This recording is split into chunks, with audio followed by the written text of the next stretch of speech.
Moi, ce que je vois avec ce qu'on a vu, moi, Mélissa, c'est que c'est vraiment les investisseurs. Parce que les propriétaires occupants sont toujours au rendez-vous. Oui.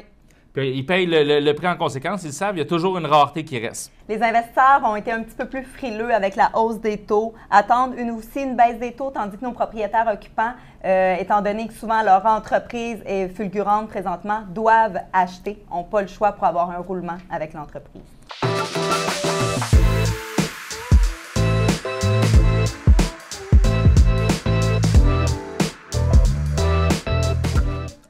Bonjour à tous, bienvenue au résumé mensuel pour les immeubles de catégorie commerciale pour le mois de février.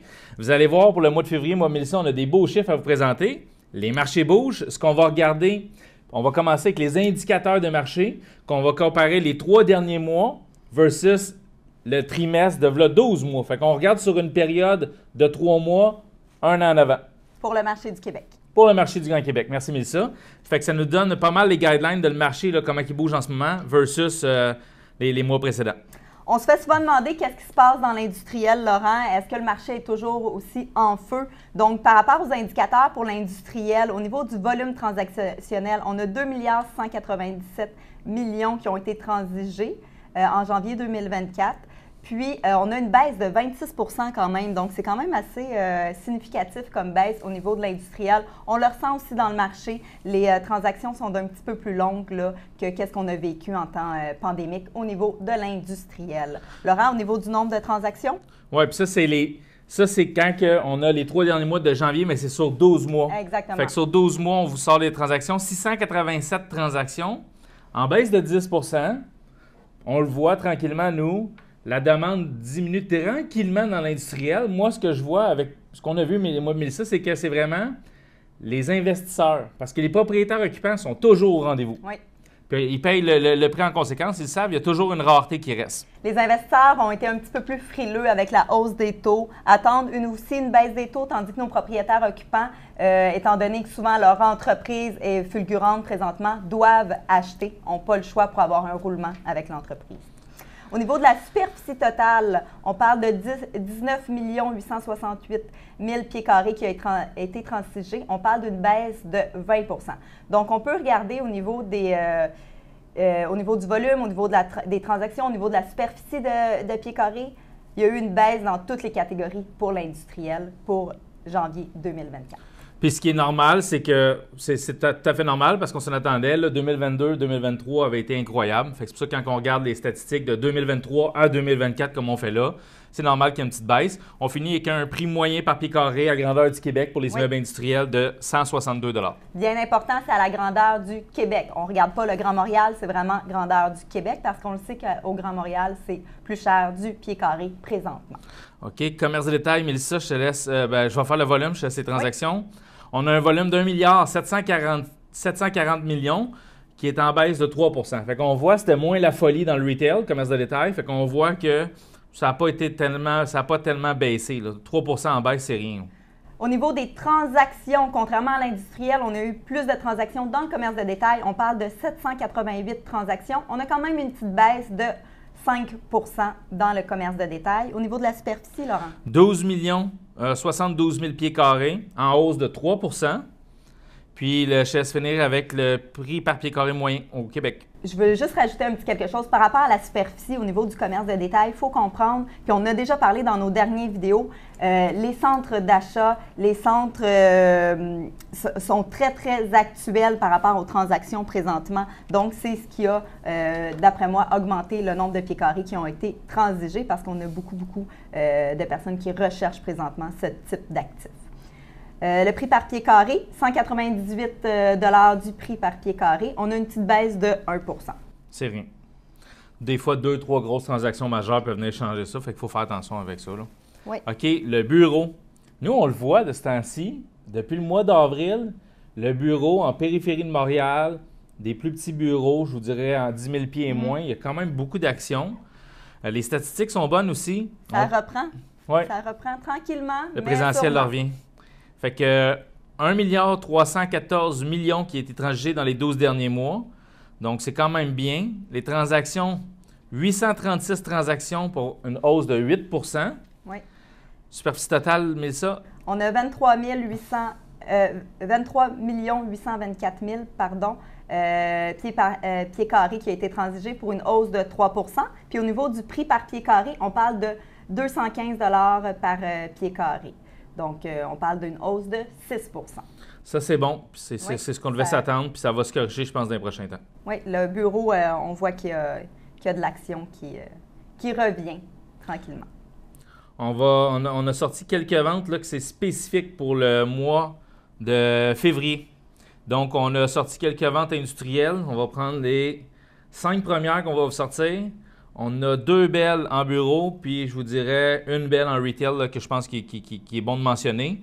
Donc, je te laisse commencer, Mélissa, avec la première industrielle. La plus grosse transaction qui a eu lieu dans l'industriel, on parle du 11 501 Léopold Christin à Rivière-des-Prairies. Année de construction 1998. On parle d'un terrain de 195 491 pieds carrés, un bâtiment de 108 000 pieds carrés. On parle d'une implantation de 56 % au niveau du bâtiment. Puis, ça s'est transigé à 11 030 000 $. Oui, puis si on regarde, dans le fond, c'est que cette transaction-là a été faite avec une autre transaction. Fait que c'est une transaction totale de 20 155 000 qui a été étrangée avec celle que tu viens de dire, le 11 501 Léopold Christin, avec le 92 75 Henri Bourassa S. Donc, tous deux à Rivière-des-Prairies, immeuble 95, 70 000 pieds. Elle est à 9 millions. Fait que total de 20 155 000. 129 du bâtiment. Fait que c'est le prix par pied carré du bâtiment. Fait que c'est deux prix pas chers.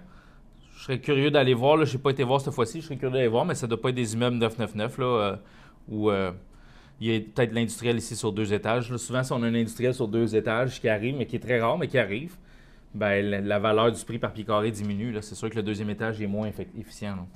Effectivement. Puis la hauteur libre est impactée souvent par rapport à la superficie d'entreposage sur l'immeuble. Brossard. On parle du 4005 boulevard Matt à Brossard, l'année de construction 2003.